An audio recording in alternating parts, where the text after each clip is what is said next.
ഇന്ന് നമ്മുടെ സുപ്രീം കോടതിയിൽ നിന്നും വന്നൊരു ചോദ്യമാണിത്.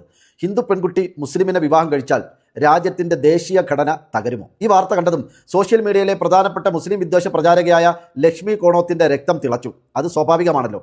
അങ്ങനെ തിളച്ചു മറിയുന്ന രക്തവുമായി ലക്ഷ്മി കോണോത്ത് ഫേസ്ബുക്കിൽ ഒരു കുറിപ്പ് പങ്കുവെച്ചുകൊണ്ട് കോടതിയോട് പറയുകയാണ്, തകരും, അത് ദേശീയ ഘടനയല്ല, ഹിന്ദു കുടുംബങ്ങൾ തകരും. കാരണം ഹിന്ദു പെൺകുട്ടിയെ വിവാഹം കഴിക്കുമ്പോൾ മാത്രം അവളുടെ മതം മാറ്റം മാത്രം ചിലർക്ക് നിർബന്ധമായതുകൊണ്ട് ഇന്ത്യയിലെ കേരളത്തിലെ ഹിന്ദു കുടുംബങ്ങൾ തകരും. ഇൻകമിംഗ് പ്രശ്നമല്ല, ഔട്ട് ഗോയിങ് മാത്രമാണ് ചിലർക്ക് പ്രശ്നം. എന്തുകൊണ്ടാണ് ബഹുമാനപ്പെട്ട കോടതി അത് ചോദിക്കാത്തത് എന്നാണ് തിളയ്ക്കുന്ന രക്തത്തോടുകൂടി കോണോത്ത് ലക്ഷ്മി ഫേസ്ബുക്കിലൂടെ ആഞ്ഞടിച്ചിരിക്കുന്നത്. എന്തായാലും ലക്ഷ്മി ഇത്രയൊക്കെ പറഞ്ഞ സ്ഥിതിക്ക് ഒരു ചെറിയ ലിസ്റ്റ് ഞാൻ ലക്ഷ്മിയുടെ ശ്രദ്ധയിലേക്ക് വെക്കാം. ആര്യ സമാജം വഴി മതം മാറിയവരുടെ വളരെ ചെറിയ ഒരു ലിസ്റ്റ്. ഇസ്ലാം മതം ഉപേക്ഷിച്ച് ഹിന്ദുമതം സ്വീകരിച്ച റംസിയ ദേവികയായി, സഫീറ ശ്രീജയായി, ഹൈറുനിസ നിഷയായി, റുബീന ബീനയായി, പിന്നീട് റസീന ഷമീമ, അങ്ങനെ പല മുസ്ലിം പെൺകുട്ടികളും ഹിന്ദുമതം സ്വീകരിച്ചു. പക്ഷേ ഈ ലിസ്റ്റിനൊരു പ്രത്യേകതയുണ്ട്. ഇവരാരും ഇന്ന് ജീവനോടെ ഈ ഭൂമിയിലില്ല.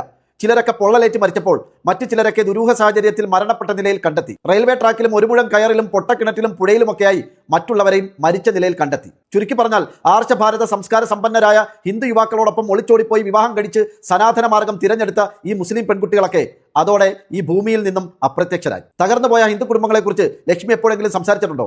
പാതി വഴിയിൽ ജീവൻ അവസാനിപ്പിക്കേണ്ടി വന്ന അല്ലെങ്കിൽ കൊല്ലപ്പെട്ട പെൺകുട്ടികൾക്ക് വേണ്ടി, അവരുടെ നീതിക്ക് വേണ്ടി എപ്പോഴെങ്കിലും ഒരു വരി ലക്ഷ്മി ഫേസ്ബുക്കിൽ കുറിച്ചിട്ടുണ്ടോ? സ്നേഹിച്ച പുരുഷന്റെ കൂടെ ജീവിക്കാൻ മാതാപിതാക്കളെ തള്ളിപ്പറഞ്ഞ് അവരോടൊപ്പം വീട്ടിൽ നിന്നും ഒളിച്ചോടിപ്പോയ പെൺമക്കൾ ഇപ്പോൾ ഈ ഭൂമിയിലേ ഇല്ല എന്നറിഞ്ഞത് മുതൽ ആ മാതാപിതാക്കൾ അനുഭവിക്കുന്ന മാനസിക സംഘർഷങ്ങളെക്കുറിച്ച് എപ്പോഴെങ്കിലും ലക്ഷ്മി ആലോചിച്ചിട്ടുണ്ടോ? ഇസ്ലാം മതം ഉപേക്ഷിച്ച് ഹിന്ദുമതം സ്വീകരിച്ചത് കൊണ്ട് മാത്രം ജീവിതവും ജീവനും നഷ്ടപ്പെട്ട പെൺകുട്ടികളുടെ ആത്മാവിന് വേണ്ടി എപ്പോഴെങ്കിലും ലക്ഷ്മി ആത്മാർത്ഥമായി പ്രാർത്ഥിച്ചിട്ടുണ്ടോ? ക്രിസ്ത്യാനിയായ കോട്ടയത്തുകാരി സിനിമാ നടി ആനിയെ ഷാജി കൈലാസ് പ്രണയിച്ച് വിവാഹം കഴിച്ച് ഹിന്ദു മതത്തിലേക്ക് കൊണ്ടുവന്ന് ചിത്ര എന്ന പേര് സ്വീകരിച്ച ഇൻകമിംഗ് പരിപാടിയെക്കുറിച്ച് ലക്ഷ്മി കോണോത്തിന് എന്താണ് പറയാനുള്ളത്? ഷോൺ ജോർജ് എന്ന ക്രിസ്ത്യാനി ഹിന്ദുവായ ജഗതിയുടെ മകളായ പാർവതിയെ സ്നേഹിച്ച് പ്രണയിച്ച് വിവാഹം കഴിച്ച് ക്രിസ്തു മതത്തിലേക്ക് പരിവർത്തനം നടത്തി പാർവതി എന്ന പേര് ഉപേക്ഷിച്ച് അൽഫോൺസ എന്ന പേര് സ്വീകരിച്ച് പൂർണ്ണമായും ക്രിസ്ത്യാനിയാക്കി മാറ്റിയതിനെ കുറിച്ച്, ആ ഔട്ട് ഗോയിങ് പരിപാടിയെക്കുറിച്ച് ലക്ഷ്മി കോണോത്തിന് എന്താണ് പറയാനുള്ളത്? ഒന്നും പറയാനുണ്ടാവില്ല. ഈ പറയപ്പെട്ടവരൊക്കെ BJP RSSുമായി ബന്ധപ്പെട്ട് പ്രവർത്തിക്കുന്നവരായതുകൊണ്ട് അല്ലെങ്കിൽ ഇടപഴകുന്നവരായതുകൊണ്ട് അവരുടെ പ്രവർത്തനങ്ങളൊക്കെ ലക്ഷ്മി കോണോത്തിന് വലിയ പുണ്യമായ പ്രവർത്തനങ്ങളാണ്,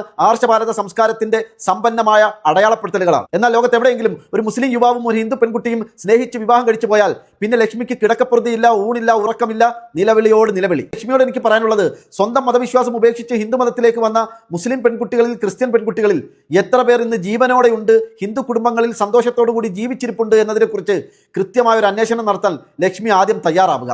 എന്നിട്ട് മതി ഏതെങ്കിലുമൊക്കെ ഹിന്ദു പെൺകുട്ടികൾ ക്രിസ്ത്യൻ മുസ്ലിം യുവാക്കളോടൊപ്പം സ്നേഹിച്ച് വിവാഹം കഴിച്ച് ജീവിക്കുമ്പോഴുള്ള ഈ കണ്ണുകടിയും കപട നാടകം കളിയും. അതുകൊണ്ട് കോണോത്ത് ലക്ഷ്മി ആദ്യം സ്വന്തം കണ്ണിലെ കോപ്പെടുക്കുക, എന്നിട്ടാവാം മറ്റുള്ളവരുടെ കണ്ണിലെ കരടെടുക്കൽ.